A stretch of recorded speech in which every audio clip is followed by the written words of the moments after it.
Welcome to the Cleaning Up Business Podcast. My name's Chris Guilfoyle and I'm going to be your host. In every episode, we're hoping to bring you industry leaders from a wide variety of service sectors, disruptors within their industry, and day-to-day entrepreneurs with some business and life lessons for you guys to take away. Let's jump in to today's episode. I learned so much. I was 18 when I started Mrs Buckét. 18, starting a business. What made you think of cleaning? Gosh, I remember lying on the edge of my bed and just crying because I didn't have enough money to pay my wages. Yeah. I have always, probably until more recently, kept myself to myself. People are fed up, actually. Sometimes you have got to work your arse off because that's what's got to be done. Culture's so important for us. People still look down on cleaners.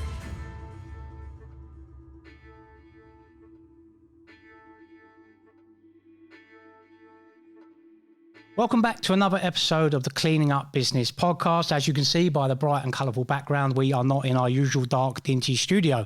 We are down in Wales with Rachael Flanagan from Mrs Buckét Cleaning Services. Rachel's someone that I've been watching on social for a long time, doing a fantastic job from a PR perspective and social. So I'm really pleased that you had us down at your HQ today. Thank you, Rachael. Thank you. I'm excited. With all of our guests, we try and encourage them to tell them a little bit about yourself. So tell us a little bit about yourself prior to you starting your business.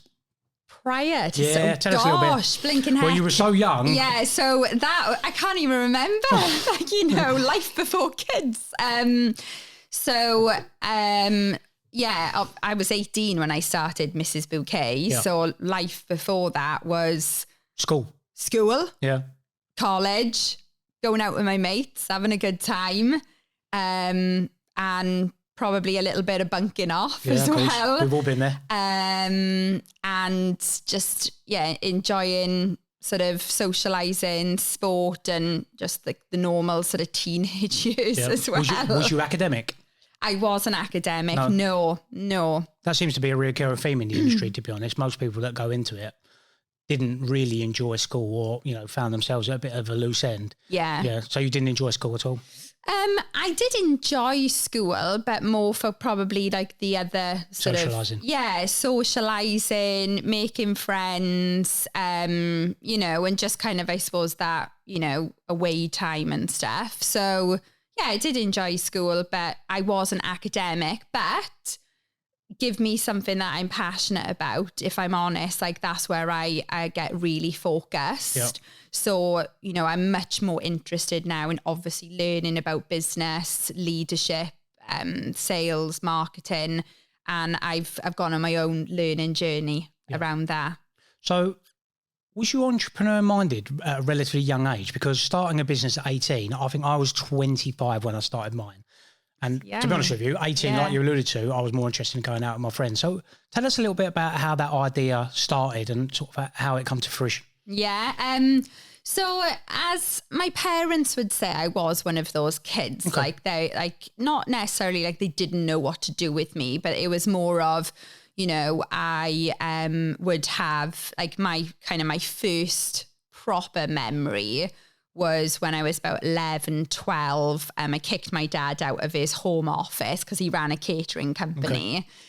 Bless him, he's passed away now. But he was a huge part of, I suppose, that, what's the word? Just kind of that role model. Yeah. So when I was 11, 12, I kicked him out of the office.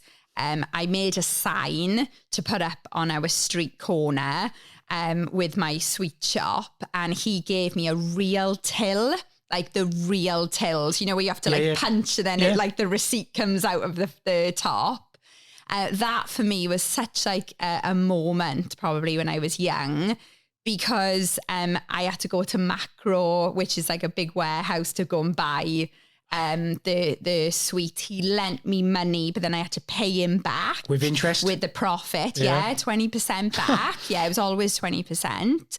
And then my mates then would come home after school, and then I would genuinely thought that that shop was rammed, where it was tiny, like it was literally like a small box room. So that's where I feel like it kind of first initiated, as in more of that entrepreneur kids. And I do a lot of sort of work now within schools now and role play for me with children. Like you can kind of really see it in children as well. Like if they want to work and make money and learn how to do that, it's quite powerful, to be honest. And then it moved on then to like selling sweets and stuff and learning from sport as well, of how hard you've actually got to train and work and be the first one in the pool before anyone else is coming. Like, so over the years that I feel has given me like a really strong foundation as like, you know, as a teenager, as 11-year-old onwards, I suppose. And then, those days of because my dad used to run a catering business. So every summer, school holidays, I'd be in the car with him, listening to the conversations, go into these canteens where these ladies and gentlemen were working, and like just going back of house and seeing what it takes to run a canteen. Yeah. And also the different, the different personalities from traveling the country and how you deal with those different personalities. I think that's where I learned a lot early on. Obviously, you mentioned sports there. I find that quite interesting. I correlate business to sports because I think there's a great crossover between the two. What were some of the lessons you took away from sports? Was you into swimming? You mentioned the pool there.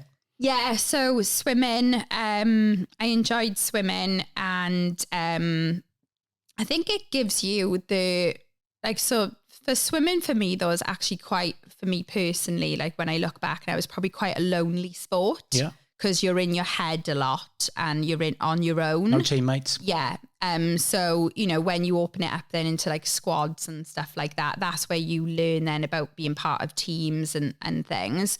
But I think for me, you know, being in that pool, training and having a coach telling me and guiding me through, that's stuff that I still do today, you know, and sometimes you have got to work your ass off and come into the office at 6 a.m. because that's what's got to be done, you know, and then everybody else is coming in maybe at 8, 9 o'clock. But if you really want to get something done, sometimes you've got to work hard and smart, and then it's done quicker and faster. And I think that's how in the early days, I also grew my business from nothing as well. I think it takes that in the cleaning industry, and we'll come on to that now. 18, starting a business, what made you think of cleaning? Because when I was 18, I had that preconceived idea of what the cleaning industry was. Oh, well, you know, that's something that, you know, people with no qualifications do, or you're just doing it as a stopgap. So where did the cleaning come into things? I know, yeah. So I was actually in college. Okay. I had no idea what I was going to do, like no idea what I was going to do in my life. Like one minute I'd be a teacher, a nurse, a doctor, whatever. And ultimately, in the end, I didn't have the qualifications either to sort of go on to that. But, you know, that was, I suppose, more of a choice, because what happened was I was going back and forth from college to my home with my parents at the time.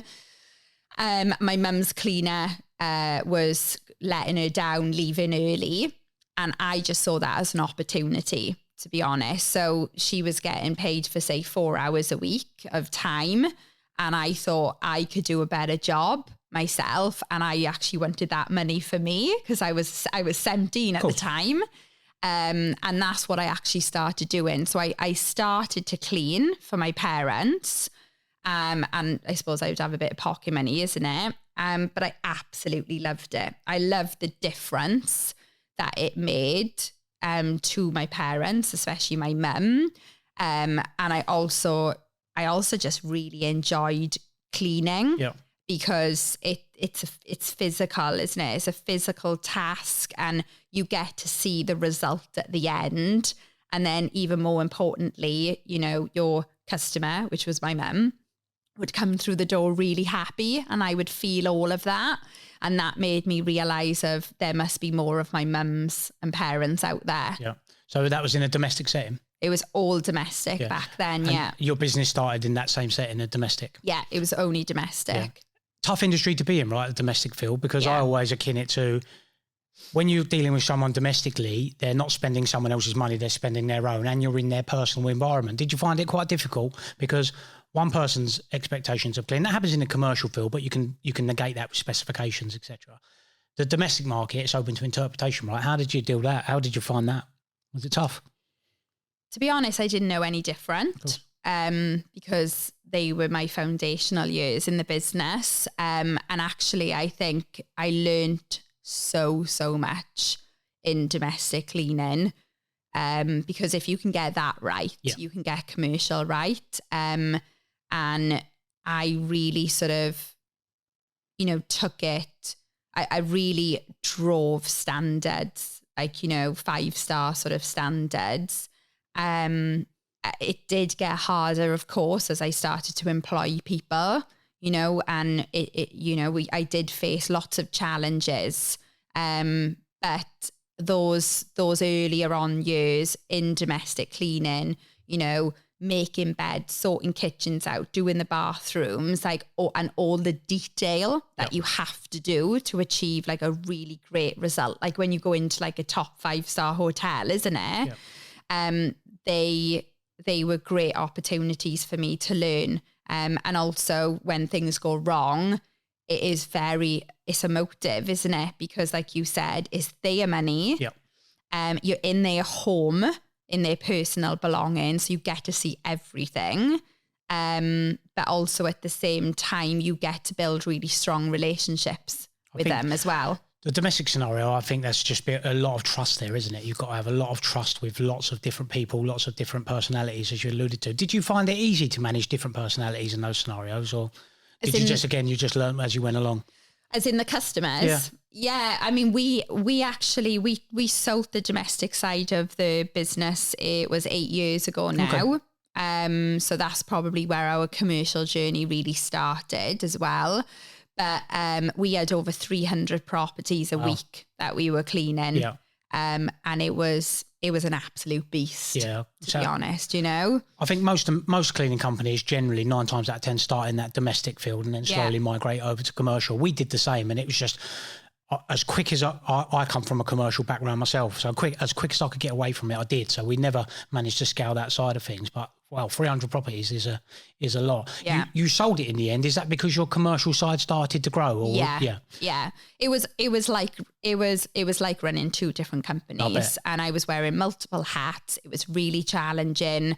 You're dealing with a domestic market, and then you're dealing B2B, like you said at the beginning. And I just had to make a choice. I needed to, grow the business, and I wanted to do bigger things as well. I was evolving as a leader, and I wanted to really move the business on. And I felt like it was just time to, I suppose, let go of that part of the business, which was the beginning part.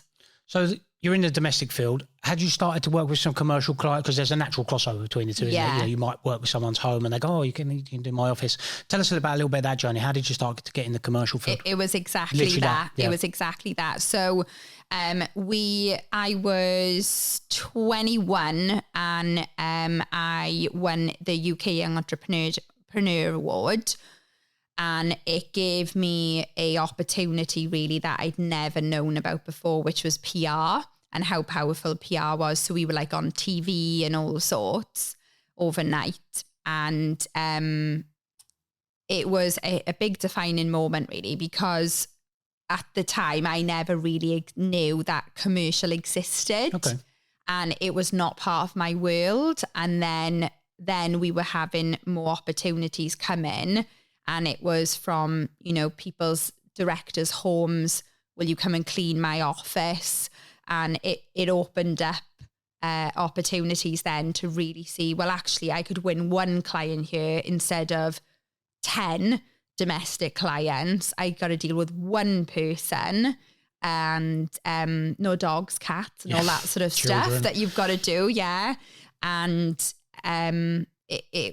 that's how commercial sort of started. We didn't take it really seriously until then we sold the domestic side of the business, but it opened up about 40% capacity within our management team overnight from selling the domestic. And that's then how we could grow further then into commercial. Yeah. Early days, was you very hands-on with the business, i.e. out cleaning? Oh yeah. Yeah. Literally. When did you give that up? Oof, gosh. Would you still do it occasionally now? I mean, you know, I've got no problem walking on a site and showing someone how to clean. Like that. Best way, right? That's in me. Yeah. That is in me. And that will never change. And I actually feel, to be honest, that's really important. I agree.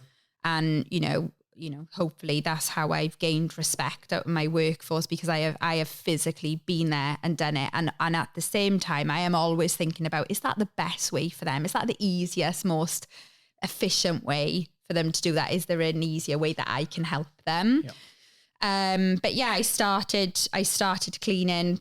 It was probably like 8 years. 8 years. I would still, you know, someone phones in sick and your resource around you isn't available. Like you gotta go, haven't you? That's how cleaning works. When you started the commercial side of things, it sounded like you already had sort of a management and structure in place. Did that help that transition over to commercial? Yeah, I mean, we've gone through a couple of management restructures over the years. Okay. And is that to 8 different stages of your growth? Yeah, and I personally believe that's very healthy for a business. You know, I'm 18 years in now. Yeah. So, you know, and I've gone through a couple of different levels of management and stuff. And we've recently just gone through another one ourselves.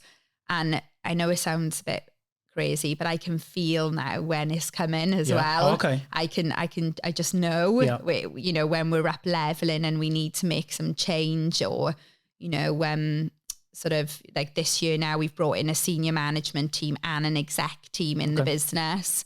But I kind of knew about that 18 months ago. So planning ahead on that. You was ahead of it already.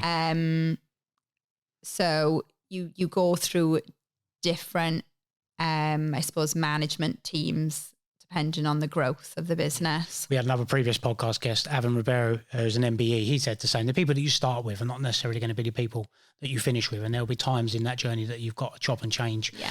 Not all of them, you know, as in, but as the CEO of the business, my job is to protect the business, but also to make the business as best as possible. Yeah. And you've got to, it's the hardest job, isn't it? It's the most loneliest job as well at times.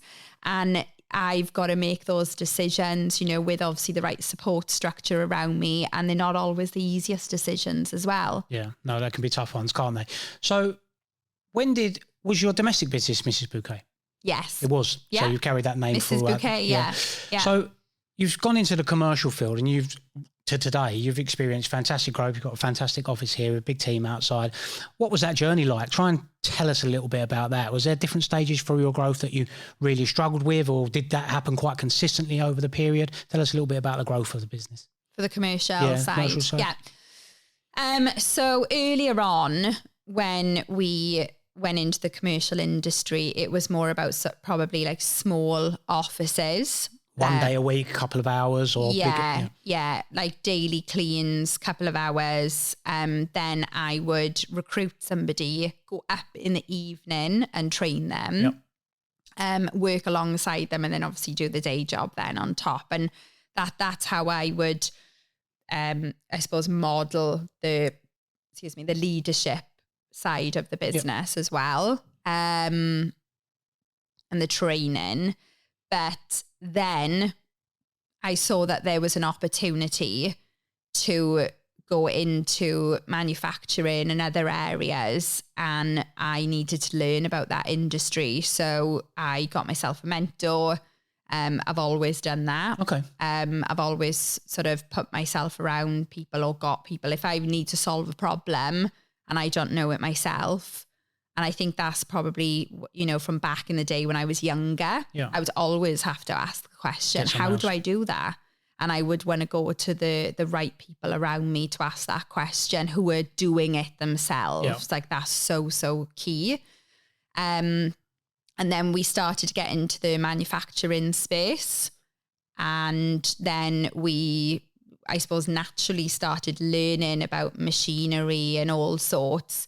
Because what we're doing is we're solving people's problem, which is giving them a healthier workplace to work in, whilst they can then improve their culture and so on. Yeah. So that's when we really started to get into what problems are we really solving for our clients, and how do we do it differently as well, differently to the industry and stuff. How did you find that journey early on? What was your approach to sales? Was that, outbound marketing? I know you do a lot of inbound stuff, and we'll come on to PR separately, and your social presence. But how did you do that in the early days? I imagine now, the size you are, there's a lot of tender processes that go on, bid writing, etc. But early days, what was your approach to getting new business? Very similar to how we win business now, okay, to be honest. So we are all about passion and people in Mrs Buckét, and everywhere we go, as long as they've got a car park that is over 30 spaces in their car park, they are a prospect for Mrs Buckét. Yep. So, back in the day, and we still do it now, every Friday I would drive out with all my sort of leaflets, my little packs and cakes, the Mrs Buckét cakes, and I would count the car park spaces. And if it had 30 or, maybe it was 10 or 20 then or more, that would warrant them having a cleaning service. Yep. Then I would go in, introduce myself, and then I do a follow-up call then on the Monday morning. Okay. And that's how I got appointments. Simple, isn't it? You mentioned at the start about the sports there. Sometimes all it just takes is a bit of perseverance. Yeah. And hard work, right? Consistency. Yeah. It's consistency as well. Doing that on a weekly basis. Yeah. Just have a really good, logical, repeatable week. Yeah. The growth's been, from perspective of me watching, obviously I don't know you personally, or the business, but seems to be consistently growing, new clients, working with the team on culture and things like that. Is there any difficult times that you've been going through that particular journey? Was there any pinch points where you thought, this is really not going how it should be during your growth? Oh, loads of times. Yeah, loads of times. How did you overcome them? Yeah. So early on, gosh, I remember so many times like lying on the edge of my bed, like at 21 or 22 maybe, and just crying because I didn't have enough money to pay my wages. And I do still think of those times, because actually it was what I did in those times then to get us out of that, and then how critical cash flow is to growth as well. I think that's where that's come from, of being in a place of pain, understanding how am I going to get out of this, and then learning from it as well. And then what metric do we need to put in the business to not let that happen again? So that was like 21-year-old stuff. I'm 36 now. Loads of things, from not having the right software foundations in the business, going off a repeatable week, not being too distracted with growth, and then not having the right foundations in the business. Whereas now we have got really strong foundations, good account managers, great processes and systems, and more than anything, like just a really nice feeling to work. Like culture's so important for us. But it's the hardest times I feel that has made our culture. Okay. Like it's the grit, it's the darkest days, it's the crying on the edge of your bed, it's the losing customers, and really learning that all in one, and that makes us have this culture that we have today, which is pretty special. It seems to be your culture. I'll come on to culture next. Your business culture, from just coming in the office and seeing the stuff you do on social and the way you interact with your staff, seems fantastic. Now, in all transparency, I've had battles with culture in our own business, especially as we've grown. If we've grown too quickly, trying to keep a rein on it is hard. How do you do that? It seems you've got a special talent in regards to culture. Is there any tricks and tips you can lend to me and everyone that's listening? So for me, I mean, without giving away all the secrets. Yeah, don't give away too many. I know. But you never forget energy, do you? Yeah. In a person. Oh, no, you're right. Like energy is a feeling that can be left with someone. And I always say to my team, like, you choose your energy today. When you're in that car and you're going in to see that client, get the best version of yourself. And if you're distracted or you got stuff going on, like deal with it separately. But when you go in and you engage with our colleagues, like be really present with them and just give the time that they warrant and deserve. And that's with our colleagues and with our clients. And it's effective leadership, isn't it? It's having strict processes in place, to be honest. And it's really calling it forward if you've got a sickness issue, or there's somebody started off really well, but now they're not anymore. And I always sort of say to my team, like, put the mirror up to ourselves first. That is what a best leader does, is they go, what have I done in the matter here? Like, what's changed? So a lot of it, I believe, is us. Yep. You know, we decide who we want to work in our business, not them. Yep. We decide to open the door. You know, and so much now where, you know, lots of people want to come and work for Mrs Buckét, but are they the right fit? Yeah. So we spend an awful lot of time on that, and more so in the last 6 months. You seem to be in a very unique position, and that's why I alluded to your company culture. Good company culture is where you just hit the nail on the head, where people want to come to work for you. You haven't got to go to market or go to, you know, the industry to get people to come to you. When someone comes to work for you, what's that onboarding processing like? Something that we're constantly improving. Yeah, constantly. There's multiple things that we're doing in Mrs Buckét. One of them is our cleaning academy. So we spend a lot of time on our cleaning academy, you know, training them the Mrs Buckét way and really inducting them and giving them that energy again, that feeling. Yeah, I think a lot of companies neglect that. And I've seen obviously stuff you do in regards to getting people in, going through the academy. Most cleaning companies, and, you know, dependent on time constraints, you know, they get a cleaner on site. Well, this is the site, this is what you've got to do. And they're sort of dumped and left there, and, you know, on they go with it. And, you know, having a different approach like you have, you know, it seems to be paying dividends. And you, as you mentioned, you've got people that want to come and work for you rather than you having to scratch around to get someone to site. The culture thing, how do you keep that going moving forward? Is that just part of your management team? You obviously top down, making sure they're constantly reminded of, you know, your mission statements that are on the wall behind you there. How do you keep that going all the time? Because, you know, it's all well and good in a boardroom talking about it. Yeah. You've got to make sure that's receptive out on the ground. So how do you keep that message strong? It's hard. It's probably one of the biggest challenges in Mrs Buckét is for us to be the employer of choice. You can't just be the employer of choice in the first month. Yeah. You know, you've got to constantly always be working on that, like all the time. So that there's so many different factors, from just engagement in general, how you engage with people. You know, we've got Top of the Mops Awards. We've just had our Christmas raffle live, set over 70 prizes. We all dressed up and went a bit mental in year. I'll see. They all sort of, you know, out of payroll, their names then out of the Santa's sack. And then we are delivering those presents right now, 70 of them all across Wales and Bristol. That's a huge amount of resource. Yeah, of course. We spend a lot of time on stuff like that. We also do Star of the Month as well. So, you know, customers can vote for their cleaners, and they can send it into customer service, and then they win like a £50 Amazon voucher. It's constant engagement. Yep. It never gets turned off. Like I was out yesterday delivering flowers to one of our long service guys on the ground.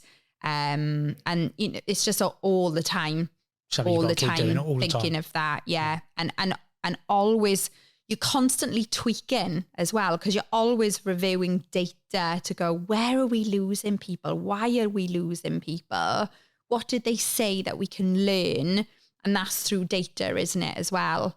And listening and asking the right questions. But ultimately, it's about engagement, isn't it? Back to energy again. Like you say, some of the best leaders that I've had the fortune of working with or coming across, you know, I see them in a boardroom speaking to, you know, CEO of a multi-million, billion-pound company, and then the way they interact with the team and their colleagues on the ground is exactly the same energy. And they literally, it's like they've known them for years as well. And so people remember how you made them feel at the end of the day. Yeah, of course. Yeah. And how we know our people as well. Like we need to know our people. Like they are real people out there and we are only as good as them. Yeah. It's hard to do when you've got hundreds of staff across the ground. So, props for you guys for doing that. You seem to be doing a real fantastic job. I'll come on to social and PR, both from a business perspective and a personal branding perspective, if I may. Your social media presence and your personal branding is spot on. Few and far between in the industry do it as well as you do it. You're definitely up there with the best of them. Was that a strategic decision early on to be quite present on social, both from the business perspective and yours personally? To be honest, no. Okay. Back in the day, I had no money. Yeah. Well, it's always hard, isn't it? But yeah, I think I learned early on of everybody's got a story. Everybody has. Yeah. And how powerful PR can be. We feel more connected with brands if there's real people behind them. And I just wanted to be just a real person behind our brand. And, we've got so many different people in our business now and like amazing people and all different types of characters, but that's what makes us as well. And, personal brand is powerful for us as a wide business now. Is that a long-term strategy of yours? You're going to keep doing that? Yeah. Because people are guilty of picking it up and putting it back down, and then you get no continuity with it, do you? You seem to be doing it quite consistently for some time now. Yeah. And that's part of the long-term strategy. Yeah, well, it's definitely part of our strategy. And it's also, one of our values is to be the industry expert. So without actually communicating that and, showing prospects and clients of the knowledge that we've got, then no one's going to know that either, are they? Yeah. How does the industry, do you think the industry's changed much since you've been in it? I have always, probably until more recently, kept myself to myself from an industry network, kind of view. I've always learned from businesses that I've done well with it, people, but that's not necessarily from the industry. And that's where I've been more interested, I suppose, to learn. So I've seen a change since COVID, but I also think that's been a change of us as well. We rebranded in COVID. We had opportunities where COVID was getting talked about at boardroom tables, wasn't it? And that, I think, for the industry was really powerful. Yep. And also we needed that voice too, because there's a lot of challenges with the industry as well. Pay, the number of hours that you give people and so on. And again, back to your earlier point is people still look down on cleaners. And I wanted and want to be that, I suppose, role model and that brand where we are going, do you know what? We are professionalizing the cleaning industry, because really we're recruiting like the customer service, aren't they now? Yeah. If they're working in the daytimes and so on, they've got such an important job. You take the CEO out for 3 days out of an office, you wouldn't really notice. But you take the cleaner out for a day, you would definitely notice, wouldn't you? Bins up to your so neck. I think there's been opportunities for the industry, but it's also been challenges as well, isn't it? Because you've had a lot of huge national businesses buying other nationals out. And then that, I believe, has created a challenge from a pricing perspective for the actual, businesses that need to run properly. I think, I've been in the industry like yourself straight out of school, and I've never really seen that change. I'm not... I constantly I thought COVID would be a pivotal moment within that, to be honest. And I think maybe the industry missed the boat a little bit with that. I know they're doing lots of stuff with, lobbying government now, but I think that's, hindsight's a wonderful thing, right? I think we was a little bit late with that. Like you say, the big companies, you need a top-down approach, I think. And you've got companies that are turning over, the industry's worth billions, as we know, 2% margin of £100 million is still a lot of money, right? So they can afford to do that. So do you think it needs a top-down approach? Or do you think it's more of a collective of the medium-sized businesses like yourself that go, actually, no, this is what we're standing for, educating customers, saying, look, we're paying the real living wage, which I know you do, and sort of doing it from the bottom, middle ground upwards. Do you think that's the better approach? I think it is for the small to medium businesses to... There is opportunity, I believe, now. I can see it, I can feel it out there. And people are fed up, actually, of paying cheap and getting a really cheap service. They've been stung, they can't get hold of management. There's no kind of infrastructure on the ground around their contracts. And the experienced customers now, they are coming to us and saying, like, I don't want to work with these companies anymore. It's so important to buy local. Yeah. And I really feel that it's actually the customers' perception is starting to change. And that is down to us also educating them on the importance of buying local and then proving to them the difference that they get to see as well, compared to potentially like a massive £100 million national company that would just take all over the account. Yeah. So, I believe it's the small to medium businesses that need to be championed more and working together to drive that change. Yeah, I think there's always going to be someone that's going to do it cheaper. But like you say, it's really about educational and having the willpower to walk away, like you've alluded to a couple of times. Actually, you look at your colleagues, your team members, your customers as well, which is an unusual scenario for a cleaning company to be in, to say, actually, do they fit with what we're trying to do in the industry? Yeah. Do you walk away from a lot of customers? Some of them, yeah. I'm always thinking, can I put my colleagues in here? Yeah. Like I'm interviewing them while they're interviewing me. I like that. So, and if we're going to drive retention and improvements, it's got to start there as well. We've got to make sure that we are qualifying the right clients to come and work with us as well. So I'm checking, like, do they value real living wage? Are they winning awards? What sort of brand are they? What's it like to work there then? Let's check the reviews beforehand and so on. So there's lots of things behind the scenes, and that's what I mean. There's so many customers out there, but it's actually the more niche you are, I believe, the better. Yeah. Because then you really, really speak their language and solve their problems. Yeah. And that's what it's about. I think I see a post of yours today or yesterday about, people don't actually realise the downtime that they're actually inheriting or taking on by having a poor performing cleaning contractor, because effectively they're managing the cleaners, staff's not turned up or whatever it may be, and they don't realise the hidden cost that comes with that. So having a professional, living wage supplier that does that, it only benefits the end customer. I say it's a big educational piece, isn't it? Yeah. That we all have an obligation to do as we go along. What's the plans for you and Mrs Buckét going forward? Yeah, so you're going to stay in Wales. We got national. We've got a lot. We've got a lot of sort of big dreams, but also like we just really focus on our roots as well. Okay. Like we love working in South Wales and Bristol. We're good at it. We've got a very condensed infrastructure now, to be honest. So that's working really well. For me, it's continuing to solve our clients' problems for them and giving them their time back. And it's changing the perception of the industry. Like, I'm so passionate about that. I want to get people to come and work in this industry, and they've gone, God, I didn't realize it was like this. Wow, not going, it's what I thought it would be like. Mm-hmm.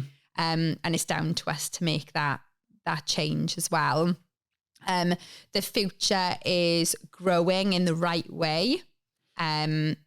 Obviously being the employer of choice, up there with the best companies to work for. That's a goal of ours. And, continuing this road, really. We're working now with more varied clients since COVID. We're now working with, bigger clients where they've got managers and, 20, 30 colleagues on site as well. So that gives us quite a variable workforce. So we want to continue that as well as being condensed geographically as well. Yeah. For your business, you're the same age as me. Have you got an end goal in mind yet? Some people set up businesses with a goal of sell, exit, or is it really a case of, look, I'm staying in the industry until the day I can change it, to be honest? Oh gosh, yeah. Who knows, isn't it? Yeah, Who knows? Yeah, Yeah, I'm in the same position. People have asked me that question. Yeah, it's hard, and like, do you know what? I just love what I do. I love it. That makes a huge difference, doesn't it? And I really feel like we're building something here, and that's a legacy piece. That's like we're giving people career options of maybe like they've never had those opportunities before, but we can see something in them, and we really lead them well and get them to really believe in themselves. And when you see that to me is what I'm really passionate about. But yeah, I don't know what I'd bloody do, to be honest. I think that you're far too young. We're far too young to retire just yet. And say, what would you do? At the end of the day, you've got to keep going. And say, you're building a fantastic, business here as well. Would you look at expanding out of Wales, or are you going to just stay where you are at the moment? Because it's quite easy to fall in that trap when you're growth minded, right? Yeah. You think, right, okay, I'm doing really well where I am. I'm in a condensed area. We've got a good management structure here. Well, okay, let's go a little bit further out and then a little bit further out. Yeah, but before you can easily fall in that trap of being one of the big guys, and then you're in the realms of, doing what some of the big guys do. Yeah. So you're not tempted by any nationally? Not nationally on certain sort of accounts and things, but potentially from a manufacturing perspective that we would for larger sites. But we are really focused in Wales, in Bristol. Like, we know the market well. And if anything, we just want to condense the market further. Yeah. We spoke off camera about your recent visit to iTeam. And I know that's a big part of your strategy in terms of innovation and giving your staff the right equipment. Tell me a little bit about your approach to innovation within the industry. Is that something that's always at the forefront of your mind? Is it client driven, depending on the customer? We're always obviously asking questions constantly to the customers. What does good look like for them? How do we, what's their innovation goals as well? Because we can sort of see what the appetite there is, and if we can see any efficiency goals ourselves too. So innovation for us it doesn't always have to be machines, Sure. It can be really small stuff like, cleaning glass in a smarter way. But we're always looking at a kit, because the cleaning industry at the minute is an aging workforce, isn't it? Yeah. And this is part of changing the perception of the cleaning industry. The perception of when you saw a cleaner from maybe the 80s versus now the Mrs Buckét way is very different. And we want to challenge that as well. So that also is, bringing kit that they would never expect, making their lives easier, making their jobs easier. But then the end result to the client is a more visual difference whilst removing bacteria and prolonging their carpets and prolonging their facilities. So there's so much benefits with using the right innovation. Yeah, I think the industry's going for a real change at the moment. We've obviously got cobotics and things like that are coming in. Yeah. I think for me, I say again, being in the industry for quite a long time now, I think the last 2-3 years that it seems kit that's coming on the market is a lot more forward thinking. We're looking at, we use iTeam as an example, 4D cleaning, data driven cleaning. Yeah. It's good to see the industry really come on. Would you echo that? Do you think it's really come on just recently? Yeah, definitely. I mean, we do that as well. Like that is how we work with our clients, 4D cleaning. We're always, it's so much more than cleaning, isn't it? Yeah, like what we do. Anyone so in the much industry more. Knows that. And it's educating clients within that. And we get comments of, I just didn't realize that you did all this. Yeah, sure. And you even think like this as well. Wow, I didn't think of that with toilet roll. Yeah. and so on, you know. But actually the difference it made, like only last week I was with a client and he was like, Rach, we've actually got rid of, they've put it back into other resource, a full-time plumber, because they were blocking drains all of the time in a massive plant. And now they don't need that resource, but they put it back into the business to add more return for the business. So it's like we can save on profit as well, sickness days. If you clean properly in these environments, the difference that you can make is massive. Yeah, it's astronomical, isn't it? And it goes back to the educational piece, which I think will be an evolving piece, and it's probably an endless piece in the industry, to be honest. Back to you personally. Yeah. Obviously, entrepreneurship, you know, it's a fantastic journey, lots of highs, lots of equal lows. Is there a particular low point within your career that you can recall, you personally? You know, is there a time where you sat back and thought, you know, most people reached a COVID in this example because it literally chucked us all in, you know, the middle of no man's land. But is there a particular rough time in the business that you had that you can recall and share with us? Don't worry, we're going to get on the positive after. Yeah. God, I've got loads, to be honest. The one that sticks out still gives you nightmares now. Yeah, probably. Yeah. Probably just, do you know when you've got a feeling and you just know your business so well? Yeah. And sometimes if you just got to just listen to your gut, haven't you? That's kind of probably over the last like 12 months, I've had one of those lessons to me. And changed some managers out of the business. And that's been difficult as well, because obviously you're wearing multiple hats too. But what I've learned running this business is it's still so important for me to be connected with all the different streams in the business and my people. Yeah. So like 2 days a week, I'm on the road visiting people. Okay. Like that's in my diary all the time, visiting people, visiting clients. When I'm going to see a client, I'm making sure I'm visiting our colleagues as well. It's easier, you know, someone in your position with a business like this that's very efficient. You've got all your ducks in a row to take a little bit of a backward step. And let's say then you lose touch with what's going on out in the office, out on the field. So how do you keep, is it just passion that literally keeps you doing that over and over again? No, I think it's also going through those hard and bad times as well, you know. So like, you know, when I first had my daughter, Sophia, like I didn't have a strong enough management team. Like this was 8 years ago, and I had to come back in, you know, and because there's no one else that's going to do my job, is there? But it was those times that have like, that have also made us who we are, if you know what I mean. Because it's also like what we don't want to, we want to learn from that and we want to get that right next time. And I just think it's those times that like make us the Mrs Buckét, you know. On the flip side of that, you know, is there really fond times that you look back on? Most people align this to, you know, big wins, big customers. But is there a particular period of the business that you really enjoy and you thought, you know, that was a favourite time of mine that you look back on quite fondly?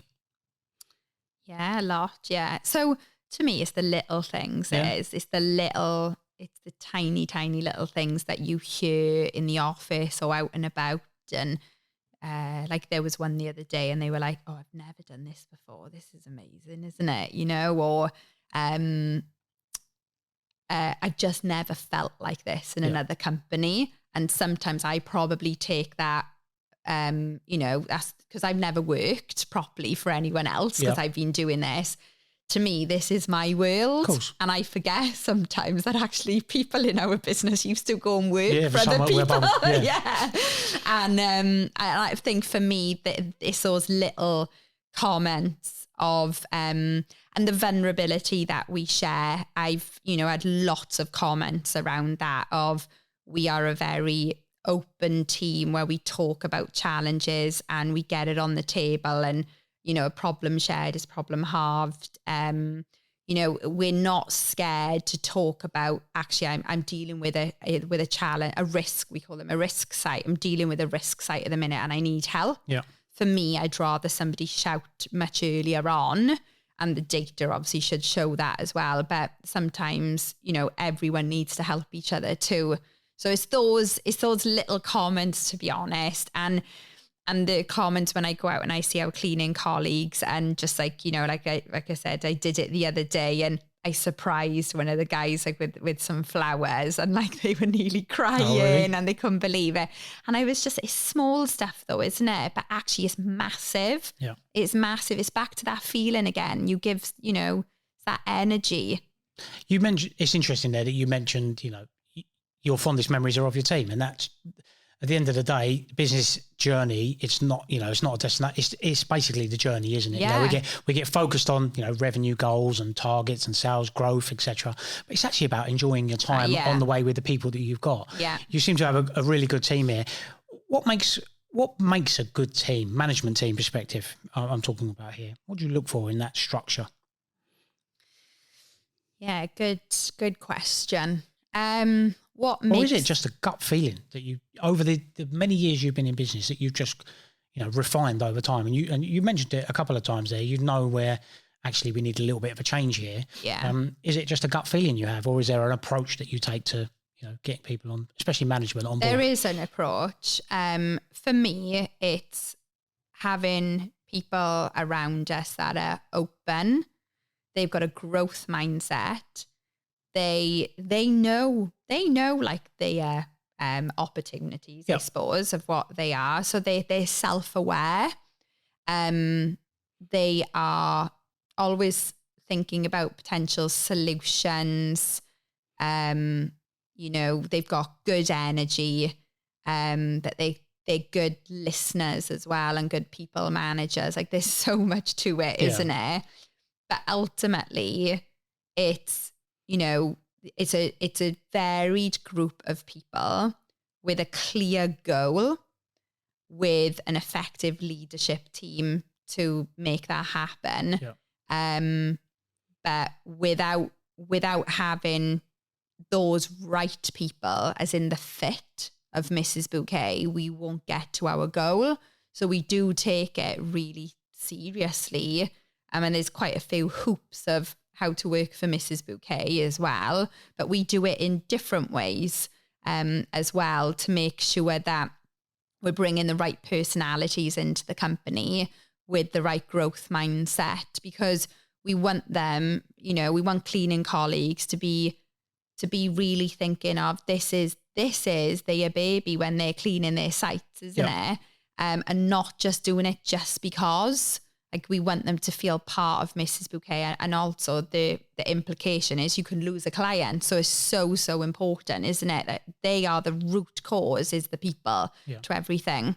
Do you think getting younger people into the industry, do you think that's a good approach for, you know, because with the older generation, maybe in some scenarios, you know, they've been doing things a long way, and you've got a quite a unique, new, fresh approach. So do you try and target younger people to get into the industry? Yeah, definitely. And mixing teams. Okay. We do a lot of that. So we'll look at more sort of mature teams, and then we will mix, you know, more of a younger market with that, because then they can learn on the job, and they've got some really great role models around them as well. So we think quite a lot about that as well. We've been doing some bits with Kelsey Hargreaves, who's from the British Institute of Cleaning Sciences, and she's working with the Youth Employment Group to try and get younger people in the industry. Okay. Have you ever, when younger people come in the industry, you know, you can get that talent earlier on then. Have you had any people that have come in the industry relatively young and stayed there? And you've mentioned a couple of times about people going, actually, this is a fantastic place to work, and I haven't realised that you do so much. Yeah. Have you had much of that, you know, younger people coming in and staying in the business? Yeah, I've got, well, one of my managers at the minute, she manages over probably about £1 million worth of accounts. Lovely. And she came in the business 14 years ago. Wow. You know, in her early 20s. And yeah, she's a huge success story in the business. And I think it's important to have those role models in the business at each department, because then you see what you become, isn't it? You got, and it's a shining example to anyone else that's coming in, that you've got progression in the business, isn't there? Yeah. For someone that's coming into the industry, cleaning industry, or business in general, or if you could speak to your 18-year-old self, what would the number one piece of advice that you would give anyone coming in the industry or starting their own business? So someone coming into the industry is probably like, be curious. Don't be closed in what you think the industry is, or go with the right company that you feel is aligned to your values, because cleaning is a growing market. There's so much potential. And if you do your job well, as in if you can spot attention to detail and clean, I guarantee then when you're with teams, or when you need to audit sites and you're a manager and you need to do your admin well and you need to organise your inbox really well, you can certainly do that, because it's the attention to detail. Like, if you can clean and you can spot improvements constantly, because that's what cleaning is never an end product, is it? No. If you can spot that, then you can grow in the industry as well. But be curious, align yourself with the right company that you feel, you're most kind of aligned with values as well. And ask for opportunities, or tell them you want opportunities as well. What about business owners? Anyone with new business? What's the number one piece of advice you would give me as a business owner that you think's really separated your business from everyone else's?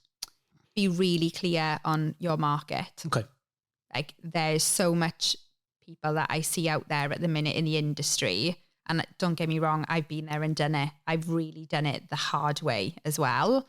But if I could condense all of my learning down into a couple of points for the industry, the first one would be really know where and who you want to work with. Okay. And then align your brand around that. Okay. So to elaborate on that. So, you'll get companies that will do schools, they'll do offices, they'll do manufacturing environments, food production, and they'll do a little bit of everything. They'll do shops once a week. Yep. They'll do the corner shop on a Sunday, all those sort of things, isn't it? Like, we've all been there and done it. But if you're just focused on a couple of markets, whether it's daytime cleaning or, full-time work, whatever that is, but go and wrap yourself around those markets. Really make yourself an expert in that particular area. Yeah. No, it makes... Because you can't be an expert to all, can you? No, you mentioned there about early on in our conversation, you can't have all the answers in different sectors, and it's same in business. You can't wear all the same hats. So what you've got to do, you get someone else in that knows what they're talking about and knows that particular market. So, yeah. Rachel, it's been a really interesting conversation. I'm so glad I come down. I've really been looking forward to this one. I've been chasing Rachel for some time to get come down and see you. Thank you for sitting with me today and giving us some insight into Mrs Buckét and you as a CEO. It's been really interesting watching the journey. I look forward to doing that. Carry on with the PR and social. It's fantastic. I think it's literally spot on. One of the best, if not the best in the industry, in my view. Where can people connect with you and find you and the business? Yeah, okay. So I'm personally on Instagram. LinkedIn is the place that we hang out. Yes. And if you are a potential customer, you can get a diagnostic tool done on our website as well. So head on out to our website and you can get a free diagnostic tool done for you, or just follow me on LinkedIn. Yeah, I will put all the links down in the comments below. Rachel, again, thank you for having me and Adam down. I know we've interrupted your day, a busy management meeting before we got here, but I really appreciate your time. So that wraps up another episode, guys, and it's super interesting conversation. Lots of takeaways for me personally, and hopefully you guys. As always, if you're on YouTube, make sure you like and subscribe for us. And if you're listening on your favourite podcast platform, make sure you follow along for the journey. And we will see you in another bi-weekly episode in a couple of weeks. Take care, guys. Thank you.